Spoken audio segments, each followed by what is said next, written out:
보장된 웃음이란 제목을 가지고 함께 말씀을 나누도록 하겠습니다. 예전에 제가 사역하던 교회에 이렇게 결혼할 때가 이렇게 한참 됐음에도 불구하고 결혼하지 않고 있는 여자 전사님이 있었어요. 그래서 제가 그 여자 전사님에게 저도 참 짓궂죠. 이렇게 그분도 얼마나 마음이 그렇겠습니까? 그 전사님에게 제가 이렇게 농담처럼 이야기했어요. 전도사님, 왜 결혼을 안 하는 거야? 그러면서 제가 뭐라고 했냐면, 내 인생에서 가장 쉬운 게 뭔 줄 알아? 결혼하는 것과 아기 낳는 거였어. 이렇게 그러지 않아도 힘들어할 그 여전사님, 속된 말로 염장을 지른 거죠. 그 전사님이 제 말을 듣고 이제 웃으면서 그렇게 이야기하는 거예요. 아니 목사님, 저도 결혼하고 싶다고요. 그런데 제 마음대로 안 되는 걸 어떻게 하란 말이에요? 이제 그렇게 이야기하더라고요. 나에겐 수월하게 느껴지는 일이 누군가에게는 굉장히 어렵고 힘든 일처럼 그렇게 보일 수 있죠. 또 반대로 누군가에게는 수월한 일처럼 느껴지는 것이 내게는 굉장히 버겁고 힘겹게 느껴지는 그런 일들도 있습니다. 결혼할 때 양가 부모님들의 반대에 부딪혀서 굉장히 힘들게 결혼했다고 이렇게 고백하는 분들을 종종 이렇게 보지만, 저의 경우는 큰 어려움 없이 이렇게 결혼을 했던 것 같아요. 또 자녀를 낳는 것도 그래요. 어느 이렇게 가정은 결혼한 지 3년, 4년이 지나도 아이가 이렇게 생기지 않아서 하나님께 막 이렇게 힘써서 기도하는 그런 가정이 있는 반면, 저희 부부 같은 경우에는 결혼하고 나서 그 다음에 첫째를 얻게 되었고, 또 둘째나 셋째를 얻는 과정에 있어서도 그렇게 힘들이지 않고 둘째, 셋째를 낳았던 것 같습니다. 제가 아는 한 권사님은 결혼한 딸이 결혼한 지 7년이 지나도록 자녀가 생기지 않아서 늘 그것이 이제 기도 제목이었던 권사님이 계세요. 그런데 어느 날 그 따님이 아들, 딸 쌍둥이를 그렇게 낳은 거예요. 그래서 이제 제가 궁금해서 이제 권사님에게 여쭤본 거예요. 권사님, 혹시 무슨 인공수정이나 시험관 아기 이렇게 시술을 했나요? 그랬더니 전혀 그런 게 없었대요. 그냥 자연 임신으로 그 아들, 딸 쌍둥이를 이렇게 얻게 되었던 거예요. 얼마나 그 권사님이 기뻐하시던지요. 자녀를 출산하고 기뻐하지 않는 가정이 없겠지만, 오랜 기다림 끝에 자녀를 얻게 되었다면 보통 일반적인 가정에서 느끼는 그런 기쁨보다 좀 더 크지 않을까라는 생각이 듭니다. 오랜 기다림 끝에 출산한 것에 관해서라면 아브라함의 가정을 빼놓을 수 없을 것입니다. 최소 아브라함이 몇 년을 기다렸을까요? 한 25년 이상을 기다렸을 거예요. 아브라함이 정확하게 몇 살에 결혼했는지 성경에는 말하고 있지 않지만 40년, 50년 이상 그가 그렇게 기다리지 않았겠습니까? 이런 아브라함의 가정에 드디어 한 아이가 태어났습니다. 우리 2절 말씀을 같이 한번 읽어보도록 하겠습니다. 사라가 임신하고 하나님이 말씀하신 시기가 되어 노년의 아브라함에게 아들을 낳으니. 이삭의 출생과 관련해서 이야기할 때 아브라함이 100세의 아들을 낳은 것이 굉장히 이렇게 부각되곤 하지만, 사실 진짜 기적은 사라가 아들을 낳은 것입니다.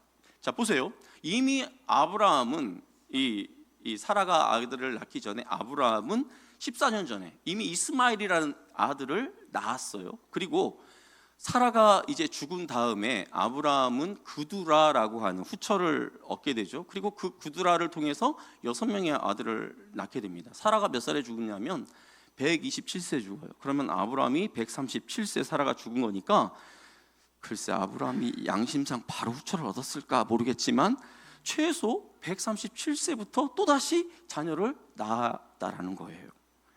오늘날에도 이런 경우가 종종 있습니다. 자동차 경주로 유명한 포뮬러 1이라고 여러분들 기억하시나요? 포뮬러 1.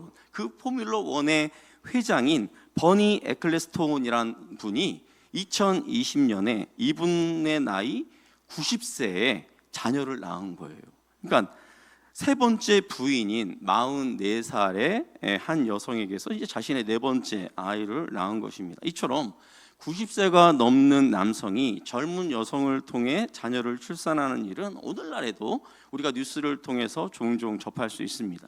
이런 의미에서 본다면 진짜 기적은 아브라함의 아내인 사라가 90세, 그것도 경수가 다 끊어진 그 상태에서, 출산이 불가능한 그 상태에서 아들 이삭을 낳았다라는 것입니다. 1절에서 말씀하는 것처럼 사라를 향한 하나님의 특별하신 돌보심이 있었다라는 것이죠. 결국 아들을 낳은 사라가 웃게 됩니다. 우리 6절 말씀을 같이 한번 읽어보도록 하겠습니다. 사라가 이르되 하나님이 나를 웃게 하시니 듣는 자가 다 나와 함께 웃으리로다. 제가 이 말씀을 읽으면서 90평생 사라가 이렇게 살아오는 그 인생 가운데 이렇게 환하게 웃을 수 있었던 적이 얼마나 있었을까 하는 그런 궁금증이 생기는 거예요. 자, 유목민의 아내로서 여기저기 떠돌아다니면서 위험한 순간에는 자신의 남편 아브라함을 지키기 위해서 아브라함의 여동생인 것처럼 그렇게 행동했어야 했던 사라의 이 고달픈 삶, 이런 사라의 삶에 과연 웃을 일이 얼마나 있었을까요? 그런데 지금 사라가 환하게 웃고 있습니다. 사실 사라의 인생뿐만 아니라 이삭이 태어나기 전, 이 성경 앞에, 이삭이 태어나는 이 사건 앞에 있는 성경 속 사건들을 보면 침울함의 연속인 것을 보게 됩니다. 아브라함에게 오신 하나님께서 아브라함에게 소돔성의 멸망에 대해서 이야기해 주지 않습니까? 내가 저 소돔성을 멸망시킬 것이다. 이때 아브라함이 그 소돔성의 멸망을 막아내기 위해서 하나님 앞에 매달려 보지만 소용이 없었어요. 결국 소돔성이 멸망하면서 롯과 그의 가족만이 이제 간신히 탈출하게 되죠. 자, 그런데 이 상황에서 또 어떤 일이 벌어집니까? 롯의 가족이 탈출하는 과정에서 그의 아내가 뒤돌아보면서 소금 기둥이 되어 죽게 되는 이런 일이 벌어져요. 그리고 그 두 딸들은 차마 우리 입으로 이렇게 말하기 정말 참담한 또 그러한 짓을 또 이 딸들이 저지르지 않습니까? 그뿐입니까? 사라는 그랄 왕 아비멜렉 앞에서 자신의 그 남편 아브라함을 지키기 위해서 아브라함의 아내가 아니라 마치 여동생인 것처럼 그렇게 연기해야 했습니다. 무엇 하나 즐거울 것 없는 정말 참울함의 연속이었어요. 자, 더군다나 자신이 아들을 낳을 수 없는 그런 몸이 되었다라는 것을 누구보다도 사라 자신이 너무나 잘 알고 있는 그런 상황이었습니다. 자, 이런 침울함 속에서 하나님은 마침내 당신의 때가 되었을 때 사라를 통해 아들을 낳게 하심으로 사라를 환하게 웃게 만들어 주셨습니다. 자, 이런 의미에서 볼 때 이삭의 출생은 예수님의 탄생의 전조처럼 그렇게 보여져요. 자, 우리 누가복음 2장 10절 말씀을 같이 한번 읽어보도록 하겠습니다. 천사가 이르되 무서워하지 말라. 보라, 내가 온 백성에게 미칠 큰 기쁨의 좋은 소식을 너희에게 전하노라. 이 당시 예수님이 태어날 당시 이스라엘은 로마의 그 통치 속에서 암울한 시대를 보내고 있었죠. 자, 별다른 즐거움이나 소망 없이 살아가고 있던 유대 지역의 이 목동들에게 예수님이 나셨다라는 예수님 탄생의 이 소식은 그들에게는 엄청난 기쁨의 소식이었을 것입니다. 또 예수님이 태어나기 전에 그 이름을 하나님께서 천사들을 통해 요셉과 마리아에게 알려주시죠. 마찬가지로 이삭 역시 태어나기 전에 하나님께서 이 아브라함과 이 사라에게 태어날 아기의 이름 이삭을 이미 정해 주셨어요. 자, 경수가 이미 끊어진 90세 사라가 아들을 낳는다는 것, 이건 정말 기적입니다. 자, 그런데 이보다 더 큰 기적이 무엇일까요? 남자와 상관없이 마리아가 처녀의 몸으로 그 마리아의 몸에 아기가 생긴 것, 성령으로 잉태하사 동정녀 마리아에게 나시고, 그러니까 이 땅의 모든 생명을 하나님이 주관하시지만 사라에게 이삭이 태어날 때, 그리고 마리아의 몸에서 예수가 태어날 때는 하나님의 특별한 돌보심, 기적이 있었다라는 거예요. 자, 그런데요, 처녀의 몸에서 하나님이신 예수님께서 인간의 몸을 입고 나셨다라는 것을 우리가 믿기 때문에 오히려 오늘 본문에 나오는 90세 된 사라가 비록 경수가 끊어졌지만 그 사라가 아들을 낳았다라는 것이 우리에게는 그렇게 큰 기적처럼 대단한 일인 것처럼 믿지 못할 그런 사건인 것처럼 그렇게 느껴지지는 않는다라는 거예요. 여러분, 태초에 하나님께서 천지를 창조하시니라, 이 창세기 1장 1절의 말씀을 만일에 우리가 믿는다면 태초에 하나님께서 온 우주 만물 천지를 창조하셨다라는 것을 우리가 믿는다면 하나님께서 그 홍해 바다 정도를 가르는 것, 그것을 왜 우리가 믿지 못하겠습니까? 천지 만물을 창조하신 하나님에게 홍해 바다 하나 정도를 가르는 게 뭐가 그렇게 큰 대수겠습니까? 흑암 속 오랜 기다림 끝에 이 땅에 큰 기쁨의 소식이 전해진 것처럼 여자의 몸으로 엄마가 될 수 없는, 그래서 고통 속에서 살아가고 있던 사라, 그래서 사라가 어떻게 합니까? 자신의 몸종인 그 하갈을 통해서라도 자녀를 얻겠다라고 그렇게 했던 것 아니겠습니까? 그리고 이제 시간이 좀 더 흐르면서 엄마가 될 것은 이제 꿈도 꾸지 못하는 그런 상황이 되었을 그때 하나님은 마치 잔잔하게 연주되고 있는 음악을 이 클라이막스로 막 이렇게 이끌어가듯이 사라에게 찾아오셔서 극적인 상황을 사라에게 선물하셨어요. 자, 여러분, 최고의 극작가, 최고의 음악가라고 하면 언제 그 드라마나 음악을 절정의 순간으로 이끌어갈지를 알고 있어요. 그러니까 절정의 순간을 그냥 아무 때나 툭툭 그렇게 이렇게 터뜨리지 않아요. 왜 그럴까요? 그 절정의 순간이 그 드라마나 그 음악을 더욱 돋보이게 만들어주기 때문에 그렇습니다. 이것을 알기에 관객이나 시청자들은 어떻게 합니까? 그 작가나 작곡가가 만들어 놓은 그 절정의 순간을 잠잠히 기다리는 거예요. 음악을 들으면서, 그 드라마를 보면서 잠잠히 기다리는 것이죠. 사랑하는 성도 여러분, 여러분은 지금 어떤 기다림의 터널을 통과하고 있습니까? 그렇게 기도했는데 하나님이 왜 나의 기도를 들어주시지 않을까? 이런 의심과 섭섭함이 여러분들 마음속에서 이렇게 차오르고 있습니까? 아니면 언젠가는 들어주시겠지 하는 이런 소망마저도 다 내려놓은 그런 상태입니까?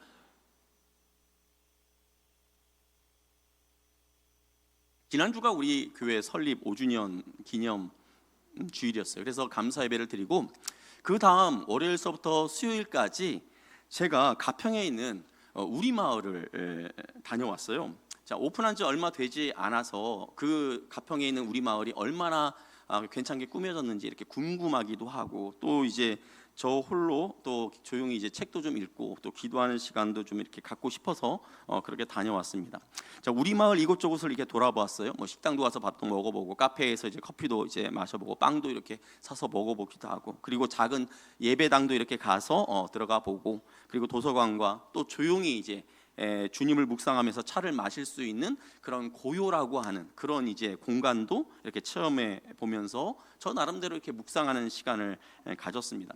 그 가평 우리 마을이 이렇게 산을 이렇게 이제 깎아서 만든 듯한 이렇게 그런 수련원이에요.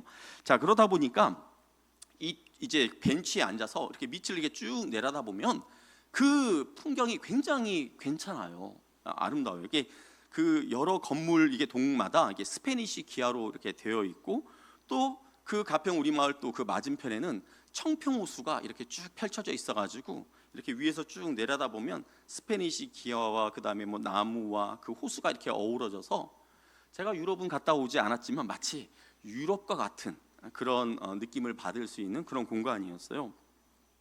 자, 그래서 이제 제가 둘째 날 이제 오후에 이제 그 청평호수를 이렇게 돌아보기 위해서 이렇게 나갔다가 이렇게 둘러보는데 제 눈에 번지 점프대가 들어온 거예요.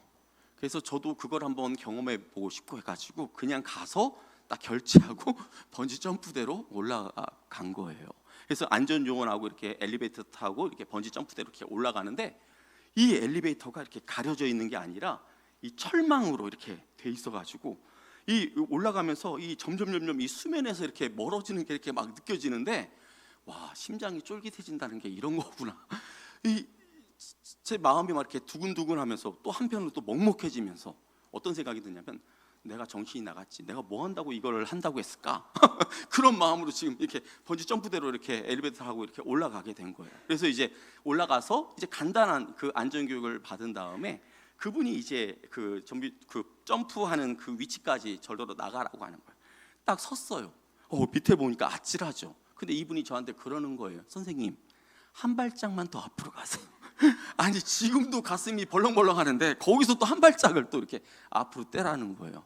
이게 어떻게 떨어지라고 이야기하냐면 이게 이제 머리 부분이고 이게 발이면 자 셋둘 하나 번지하면 이렇게 떨어지는 거. 이렇게. 제가 그 안전 그 요원이 셋둘 하나 번지했을 때 이렇게 떨어졌을까요? 네, 이렇게 몸을 날렸어요.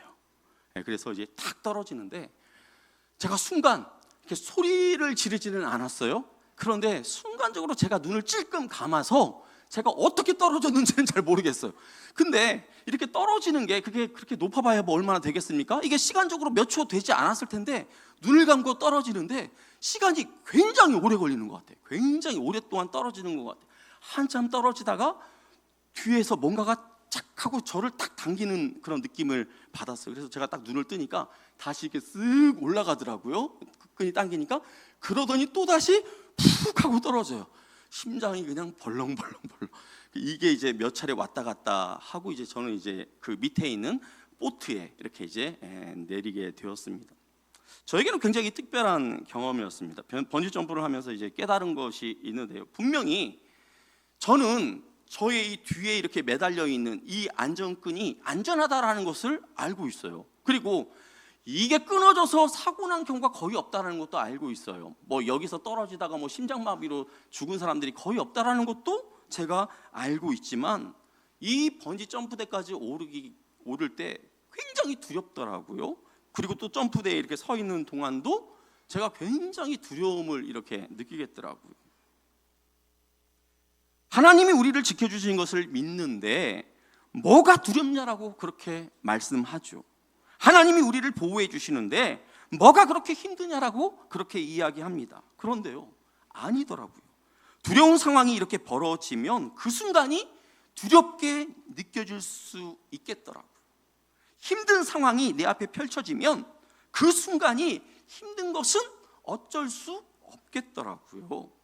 안전끈이 날 이렇게 막 떨어지는 저를 이렇게 딱 낚아채기 전까지는 무서워서 막 어쩔 줄 모르고 그렇게 떨어지는 것처럼 두려운 상황 또 힘든 상황이 우리에게 닥치면 하나님의 그 구원의 손길이 그 보호하시는 그 손길이 나를 이렇게 딱 당기는 것처럼 느껴지기 전까지는 막 두려운 것이 너무나 당연하겠더라고요.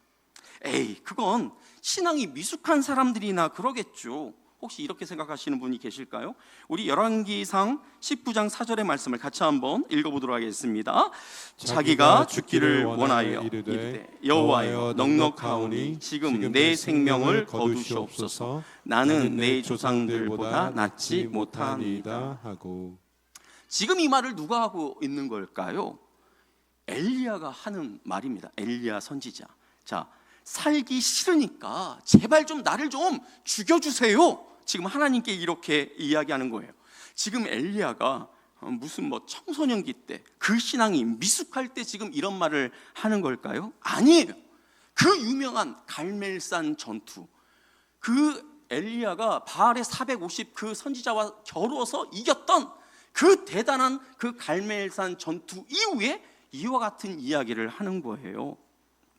엘리야가 기도할 때 어떤 일이 벌어졌습니까? 하늘에서 불이 내려서 제단 위에 이렇게 쪼개놓은 그 재물이 싹 타버렸어요. 그리고 제단에 있는 재물만 탄 게 아니라 제단을 이렇게 두르고 있는 삥 두르고 있는 그 도랑에 있는 그 물까지도 싹 다 말려버렸어요. 엄청난 기적을 이 엘리야가 경험하지 않았습니까? 그때 엘리야가 거기서 함께 보고 있는 이스라엘 백성들을 향해서 저 바알의 선지자들을 싹 다 죽여라, 그렇게 명령해서 그 바알의 선지자들을 다 죽이는 놀라운 승리를 경험했던 그 순간, 그것을 지나고 이런 말을 한 거예요. 그런데 왕비인 이세벨이 화가 난 거죠. 이 소식을 듣고 내가 저놈 저 엘리야를 내일 가만 놔두나 봐라, 내가 죽일 거야. 자, 이렇게 말한 것을 엘리야가 전해 듣고는 두려워서 도망친 거예요. 도망치다가 지치고 피곤하여서 또 자기 생각대로 자기 기대대로 뭔가 일이 안 풀리니까 하나님 앞에 조금 전에 이와 같이, 하나님 이럴 거면 차라리 절 죽여주세요, 데려가 주세요, 이렇게 고백한 거예요.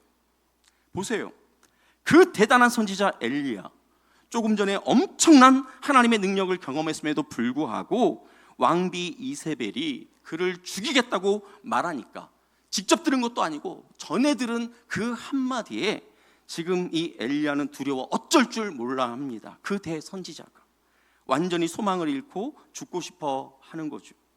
분명히 하나님께서 우리의 삶을 주관하시고 인도해 가고 계시지만 우리의 인생은 저절로 만들어지지 않아요. 저절로 되어지지 않습니다. 하나님이 우리를 도우시는 은혜를 경험하기까지, 하나님께서 우리를 웃게 하실 때까지 우리 몫에 기다림이 필요하다라는 거예요. 하나님의 그 때가 차기까지. 자, 그런데 문제는 이 기다리는 순간이 굉장히 힘들다라는 거예요. 어떨 때는 두려움으로 다가올 때고 있고, 어떨 때는 이 기다림의 시간이 무엇인가 이 어떤 결과를 기대하는 그 초조함으로 버텨내야 하는 그런 때도 있고, 또 어떤 때는 이 기다림의 시간이 실패해서 정말 참혹한 자신의 그 상태를 스스로 위로하면서 그렇게 모멸감을 참아내야 하는 그러한 시간들도 있다라는 거예요. 그래서 이 기다림에는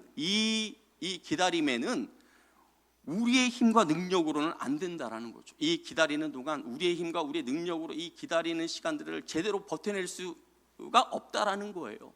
자, 그러면 이 기다림을 위해서 뭐가 필요할까요? 초자연적인 그런 능력이 우리의 기다림의 시간에는 필요해요. 이 초자연적인 능력, 이것을 우리는 뭐라고 이야기합니까? 우리는 이것을 믿음이라고 이야기합니다. 믿음.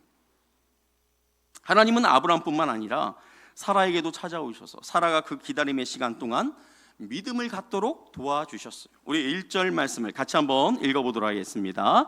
여호와께서 말씀하신 대로 사라를 돌보셨고 여호와께서 말씀하신 대로 사라에게 행하셨으므로. 자, 하나님은 사라가 기다리는 동안, 자, 사라에게 아직 출산을 경험하지 못한 그 사라가 하나님의 그 약속의 때를 자신이 알고 있든 모르고 있든 아무튼 기다리는 그 시간 속에서 하나님께서는 사라를 찾아오셨어요. 내년 이맘때에 너에게 아들이 있을 것이다. 네가 아들을 낳을 것이다. 이때 사라가 픽하고 웃죠. 말 같지도 않은 소리처럼 들렸을 거예요. 그런데 그때 하나님께서 어떻게 합니까? 네가 왜 웃어? 네가 내 말 듣고 웃는 거야? 내 말을 무시하는 거야? 뭐 이렇게 말씀하니까 사라가 놀라서 제가 언제 웃었습니까? 저 웃지 않았어요. 그렇게 이야기하니까 하나님이 뭐라고 이야기합니까? 아니야, 네가 웃었다. 그렇게 하면서 하나님이 그 사라에게 네가 내년 이맘때에 네 몸으로 낳은 아들을 안게 될 것이다. 그렇게 말씀하세요. 믿음이 연약해진 사라, 아무것도 소망할 수 없는 그 사라에게 하나님께서 믿음을 세워주시는 그런 모습을 보게 되죠. 그런데 오늘 읽었던 이 말씀을 보니까 그 사라에게 그 사라를 주님이 다시 돌보셨다, 그렇게 말씀하고 있어요. 여기 돌보셨다라는 것이 무슨 의미일까요? 파카드라고 하는 히브리어인데요, 이 돌보셨다라는 이 단어는 방문하다, 어딘가를 이렇게 시찰하다라는 의미를 갖고 있어요. 그러니까 하나님이 사라에게 네가 내년 이맘때 너에게 아들이 있을 거야 라고 이렇게 딱 말하고 그것으로 딱 하나님이 관심 끈 게 아니에요. 알아서 네가 아들을 낳든 말든 이렇게 관심을 끄는 게 아니에요. 하나님이 또 그때가 되니까 어떻게 하셨다라는 거예요? 사라에게 방문하셔서, 사라에게 찾아가셔서 사라로 하여금 임신하는 놀라운 능력을 사라에게 베풀어 주셨다라는 거예요. 그가 말씀하신 대로. 우리는 살면서 이런저런 일들로 웃을 수 있는 그런 순간들이 꽤 있죠. 삶의 소소한 일상을 통해서도 우리가 웃을 수 있고, 드라마나 뭐 코미디 프로그램을 이렇게 통해서도 우리가 웃습니다. 뭐 주식이나 뭐 부동산이 이렇게 좀 올랐을 때 우리는 또 웃을 수 있죠. 자녀들이 원하는 대학이나 회사에 들어가는 경우 또 우리가 또 웃을 수 있습니다. 자, 그런데요, 한 가지 예로 주식이 좀 올랐다고 해서 우리가 웃는데, 자, 그 웃음이 얼마나 오래 갈지는 모르는 거죠. 갑자기 주식이 또 떨어지면 어떻게 됩니까? 그 웃음은 금방 썩소로 바뀌게 될 것입니다. 자녀들이 좋은 대학, 좋은 회사에 들어가게 되었을 때 부모로서 자연스럽게 입가에 웃음이 머물게 되는 것은 당연하죠. 자, 그런데 그 웃음이 진짜 웃음, 보장된 웃음인지 아니면 곧 사라질 그런 웃음인지는 하나님만이 아신다라는 거예요. 아무나 들어갈 수 없는 그 대학에 내 아들이 들어갔어, 내 딸이 들어갔어. 그런데 그 연구 중심의 그 어마어마한 그 대학이 자살률이 높다라는 거예요. 딱 들어가서 공부를 하다 보니까 내 능력의 한계를 느끼는 거야. 경쟁하다 보니까 내가 잘난 놈이 아니었구나. 내가 고등학교 때는 꽤 실력이 있는 줄 알았더니 여기서 이렇게 해보니까 나는 별게 아니었구나. 스스로 자책하면서 삶을 마감하는 그런 학생들이 많더라는 거예요. 그러면 기껏 자기 아들이 자기 딸이 좋은 대학 갔다고 막 기뻐하면서 박수를 쳤던 이 부모의 얼굴에 얼마 되지 않아 그냥 그 슬픔에 그 슬픔의 그 얼굴로 바뀌는, 그 비통한 얼굴로 바뀌는 그런 일이 벌어지지 않습니다. 자, 우리 인생에서 웃음 중요하지요. 하지만 그 웃음을 누가 주느냐가 더 중요합니다. 세상이, 돈이, 잠깐의 성공이 나를 웃게 하는가? 아니면 나의 필요를 너무나 잘 알고 계시는, 또 날 사랑하시는 그 하나님이 나를 웃게 하시는가? 여러분, 우린 어떤 웃음을 기대하며 살아야 할까요? 자, 우리 가운데 고난의 한가운데를 걸어가고 계시는 분들이 있을 것입니다. 나를 진정으로 웃게 하실 하나님을 이 시간 바라보실 수 있기를 바랍니다. 잠깐의 웃음으로 끝나버리는 그런 허탈한 웃음이 아니라 계속 웃어도 괜찮은 근거 있는 웃음, 보장된 웃음을 웃게 하실 그 하나님을 소망하실 수 있기를 바랍니다. 자, 하나님께서 우리 인생의 클라이막스로 막 이렇게 인도해 가실 때, 이끌어 가실 때 그 기다림의 과정이 고통스러울 수 있습니다. 두렵고 괴로울 수 있습니다. 그러나 이 과정을 우리 믿음의 선배들인 아브라함과 사라뿐만 아니라 다윗도 경험했고 요셉도 경험했고 에스더나 또 사도 바울, 베드로, 이와 같은 분들이 다 이런 순간을 보내고 그들을 웃게 하시는 하나님을 경험하게 되었다는 사실을 꼭 기억하시기를 바랍니다. 자, 우리가 지금 오늘 말씀을 통해서 사라를 웃게 하신 하나님에 대해서 우리가 함께 말씀을 나눴어요. 그런데 여러분, 오늘 우리가 함께 나누고 있는 이 사라의 웃음보다 더 가치 있는 웃음을 저와 여러분이 발견할 수 있기를 바랍니다. 우리 스바냐 3장 17절 말씀을 같이 한번 읽어보도록 하겠습니다. 너의 하나님 여호와가 너의 가운데 계시니 그는 구원을 베푸실 전능자이시라. 그가 너로 말미암아 기쁨을 이기지 못하시며 너를 잠잠히 사랑하시며 너로 말미암아 즐거이 부르며 기뻐하시리라 하리라. 지금 스바냐 선지자가 뭘 고백하고 있는 거예요? 하나님이 우리를 보면서, 나를 보면서 기뻐서 죽을 지경이래요. 즐거워서 미칠 지경이라는 거예요.